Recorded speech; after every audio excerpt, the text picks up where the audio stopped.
Nag-iwan ako ng sticker para sa pa-free tattoo. Nakabili na nga rin ako ng kailangan na gamot. Nakita ko nga rin yung pinipilahan at dinarayong na bagong trending ngayon. Nakilala nga rin sa sinabi niyang, "Ma, ano ulam?" Nice day ngayong araw. Pupunta tayo ng Bangbang Station dahil bibili tayo ng gamot.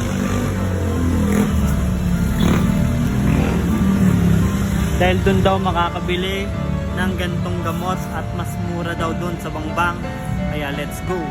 Dito na tayo sa Bangbang. Sinadya talaga natin na dito bumili ng gamot dahil mura nga daw yung mga gamot dito. First time ko nga lang din na bumili dito ng mga gamot, kaya wala rin akong masyadong idea kung magkano yung gamot na bibilin ko. At sa sobrang dami ng bilihan, hindi rin ako sigurado kung saan yung meron. Marami na nga rin akong napuntahan at wala doon. Medyo mahirap din talagang hanapin yung gamot na hinahanap ko. Nung una nga ay may natanungan ako doon malapit sa ospital. Kilala yung brand nila sa pagtitinda ng mga gamot at tinulungan pa nga niya ako na maghanap kung saan silang store meron. Bali, ilang pharmacy na rin kasi ang pinuntahan ko. Kaya tinulungan niya ako at sinearch niya kung saan meron. At ito nga yung napag-usapan namin. Nakakaluokan Plaza.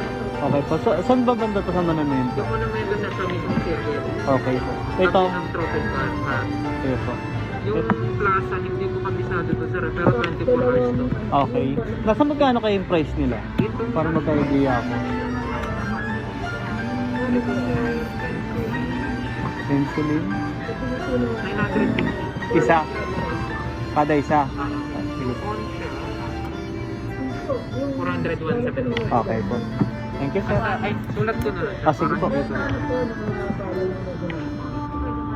Medyo mahal talaga yung gamot. Yung isang gamot kasi ay 900 plus. Tapos ang kailangan ko nun ay 9 na piraso. Kaya napilitan talaga ako na pumunta ng Bambang. At ito naman yung napag-usapan namin sa Bambang.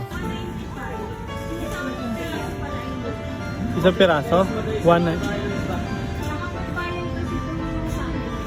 Ito pong nasa unan. Magkano po isang box? Ay, isang piraso. Okay. Pag siya, magkano yun mo? Pag 9 lahat.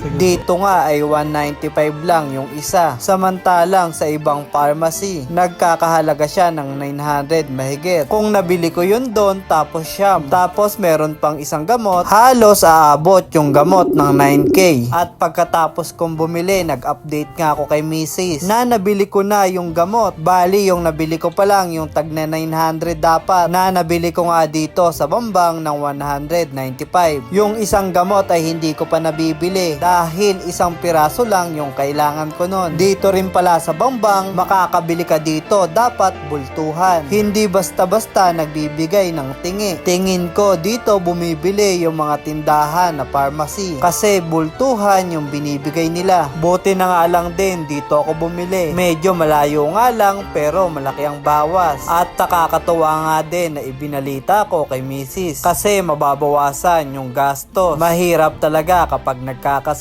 Buti na nga lang dito sa Bambang ay maraming pharmacy. Kahit saang paligid nga ay merong tindahan. Kaso karamihan bawal ang tingi. Kailangan box yung bibilin mo. Bali medyo nahirapan tayo dito sa pangalawang gamot dahil 1 pieces lang yung kailangan natin.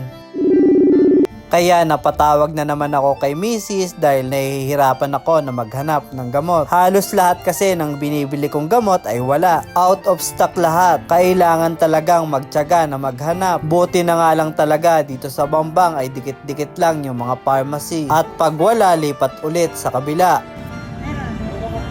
Isa nga po. Dito nga ay meron na tayong napagtanungan at meron sila. Yung isa na lang naman yung kailangan nating bilhin. Medyo mahirap lang talaga pero ang mahalaga nakahanap pa rin tayo. Tiyagaan lang talaga sa paghahanap. Bali, kompleto na yung kailangan natin na gamot. Yung 9 pieces saka itong isa. At sa Bangbang katabi nga lang niya ang Karyedo kung saan may pinipilahan at dinarayong pagkain na trending ngayon. Nakilala din sa sinabi niyang, "Ma, ano ulam?" Bago tayo umuwi. Kung taga dito ka o pamilyar ka sa lugar na to, dito ko na nga din naisipan na mag-iwan ng sticker kung saan ako banda nakabili ng isang gamot. Bale, simple lang ang palaro natin para sa pa-free tattoo. Kailangan mo lang makuha yung sticker na idinikit natin para sa pa-free tattoo natin minimum size. At kahit saang parte naman ng katawan ay pwede mong ipatattoo.